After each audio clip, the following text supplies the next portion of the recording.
Olá, me chamo Valéria Manso, sou pedagoga, psicopedagoga e estudante de pedagogia sistêmica. Bom, no vídeo de hoje eu vou falar sobre a inclusão dentro das escolas, né? Então, hoje é um tema muito importante, é algo que nós vivemos nas escolas, né? Nas escolas públicas e nas escolas particulares.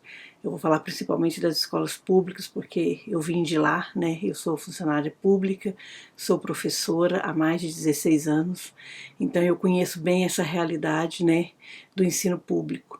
E falar da inclusão é algo muito especial para mim. Por quê? Porque falar da inclusão é inserir todos aqueles alunos que têm, né, tem lá seus laudos, seus relatórios com TDAH, com autismo, né, baixa visão. Eu tenho um filho que tem baixa visão, né, aliás eu tenho 2 filhos que têm baixa visão, então eu conheço um pouco, né, do que é você ter um filho, do que você ser mãe e ser professora, né, de alunos tão especiais e tão importantes, né, dentro da unidade de ensino. Então, falar da inclusão, eu quero dizer que quando a escola, quando a instituição e quando o professor, né, ele está com o desejo, com a vontade de inserir aquele aluno dentro do contexto escolar, né, as coisas mudam e acontecem, né? Então, a inclusão, ela nada mais é do que o amor pelo aluno, do que o amor pelo sistema familiar dele. E eu vou contar aqui uma história, essa história ela é real, ela é da professora Ellen Fonseca, que é, né, ela é professora da educação sistêmica, ela tem muita experiência, depois vocês vão lá e conferem o quanto essa professora, né, traz de coisas interessantes e valiosas para nós no nosso dia a dia como professor. Então ela conta uma experiência, né, de um aluno. Ele foi diagnosticado como autista e ele sempre sentava na frente da sala de aula, do lado da professora, primeira cadeira, e aí a professora vai e faz aquele movimento do amor, que já tem alguns vídeos que eu já expliquei, né, que quando você coloca as 3 ordens do amor, né, dentro da escola. Então ela vai colocar, né, que é a segunda lei, que é da hierarquia e da ordem. Então ela organiza a sua sala, isso é uma dica que eu dou para todos vocês professores, né? Mesmo que você não entenda da pedagogia sistêmica, mas que você tenha curiosidade, que você quer uma sala que realmente flui o aprendizado, que o seu aluno, né, seja incluído junto com os outros e que ele possa vivenciar todas essas experiências que os seus outros alunos vão vivenciar. Então esse aluno, né, eu vou dar um nome fictício para ele, como alguns alunos que eu vou falar aqui, são nomes fictícios, mas a história é real. A gente só não vai colocar aqui os nomes reais dessas crianças. Então eu vou chamar ele de Francisco, né? Então ele é diagnosticado como autista e ele estuda, né? E ele sempre sentou do lado da professora, na frente da professora, e lá tem o Joãozinho, que dá muito trabalho, é muito custoso, chama muita atenção.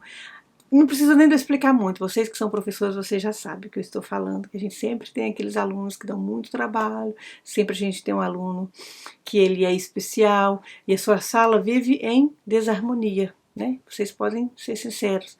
Não tem uma ordem correta, é muita confusão, é muita briga, é muito chororô, e o aprendizado mesmo ele vai ficando e é muito atrito dentro da sala de aula. Então, uma das dicas que eu dou para os professores é que o professor ele tem que estar no seu lugar. Qual é o lugar do professor? O lugar do professor é que ele não vai ser mãe do aluno, ele não vai ser pai, ele não vai ser avô, ele simplesmente será o professor.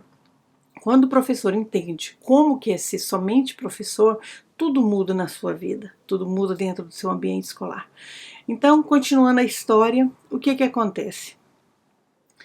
O Francisco, né, a professora decide nesse dia, ela fala, não, ela resistiu muito a fazer essa dinâmica que eu vou ensinar a vocês, que eu convido cada professora a fazer dentro da sua sala de aula. É colocar os alunos ou em círculo, ou nas cadeiras mesmo das fileiras, o que o professor achar melhor para ele dar a aula dele, né?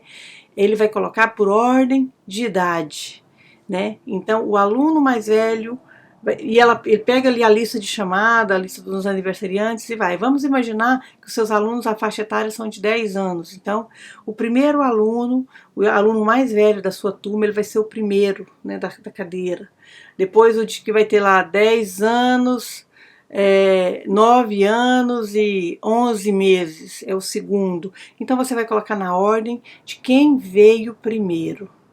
Até chegar lá no final das filas do aluno, é o aluno mais novinho que você tem. Eu estou falando aqui em idades de nascimento. Isso aqui é uma dinâmica que ela é muito poderosa. Então eu desafio a cada professor a fazer e depois compartilhar como que foi essa experiência. Né? Comenta, faça os seus comentários, pode fazer as suas perguntas, que eu tenho, né, o prazer de responder vocês sobre essa dinâmica. Então, a professora coloca os alunos, né, em ordem de idade. O que significa isso? Você está trabalhando a segunda lei, que é hierarquia e ordem. E aí, Francisco, como sempre sentou na frente, ele está lá atrás. Ele é o 20, acho que é uma turma de 25 alunos, vamos imaginar aí 25 alunos. E o Francisco ficou lá atrás, na última cadeira, do lado de Joãozinho. Joãozinho ficou umas 2 fileiras depois de Francisco. Aí pensa, um custoso, né, entre aspas, né, que você sabe que ele chama toda a atenção, do lado do autista. Aí você pode pensar, isso não vai dar certo, professora Valéria. Como que isso vai dar certo? Não tem como. E eu digo que tem. Sabe por que que tem? Porque as coisas fluem quando estão em ordem. Então o que acontece? Francisco chama a professora. E ele dá a birra dele, ele vai chorar e vai falar, professora, eu não vou ficar aqui porque eu quero ficar lá na frente, do seu lado, como eu sempre fiquei. E a professora vai olhar para ele e vai dizer o seguinte, Francisco, a partir de hoje, você tem um lugar dentro dessa sala de aula. O seu lugar é aí onde você está. Eu vejo você, eu vejo seu pai e vejo a sua mãe. E o seu lugar é este, do lado de Joãozinho. Joãozinho, o lugar de Joãozinho é aquele, né? E eu também vejo Joãozinho. E ela faz essa fala com cada aluno, se tiver necessidade, se o aluno questionar, porque pode haver vários questionamentos na sala de aula, por exemplo, mas eu sou menor, eu preciso ficar aqui, e você vai explicar para os seus alunos que fulano de tal está em primeiro lugar porque ele veio primeiro, ele tem mais experiência do que você, ele nasceu primeiro, então ele está no lugar de direito dele, o direito dele é aquele lugar. E você vai explicar para cada aluno. E com o tempo, Francisco, ele ficou lá, deu as birras dele, mas ele continuou. E a professora percebeu, isso em 2 dias, isso é real. Em 2 dias, Francisco estava uma outra criança. Da maneira dele, com o aprendizado dele, com todas as dificuldades que Francisco desenvolvia, Francisco começou a copiar as coisas do quadro. Começou a movimentar nos livros, a ter interesse pelo estudo. E o que a professora mais ficou surpreendida foi que em um momento, quando eles saíram para o recreio e voltaram, Francisco estava junto com Joãozinho. E Joãozinho era o aluno que mais implicava Francisco. Sabe por que eles voltaram juntos e ficaram amigos? Porque a partir daquele momento, tanto Francisco quanto Joãozinho entenderam e perceberam dentro do sistema que eles eram vistos e reconhecidos pela professora. E quando essa dinâmica, essa mágica acontece, as coisas fluem dentro da sala. Lógico que o seu aluno que é autista, ele tem as limitações dele que serão respeitadas. Você, como professor, vai respeitar. Mas não significa que ele não tenha que participar de todas as coisas. Ele precisa participar de todas as coisas, de todas as atividades, de todas as apresentações. E ele precisa entender que você, enquanto professora, somente como professora, você estar ali para ajudá-lo e você sempre o reconhece como Francisco, aquela criança que tem mamãe fulana de tal, papai fulano de tal, e que você vê os papais e respeita os seus pais assim como eles são. Da mesma forma, Joãozinho. Então essa dinâmica que eu ensinei para vocês hoje, ela é muito valiosa. Então, que cada um possa fazer essa dinâmica e depois compartilhar nos comentários, né?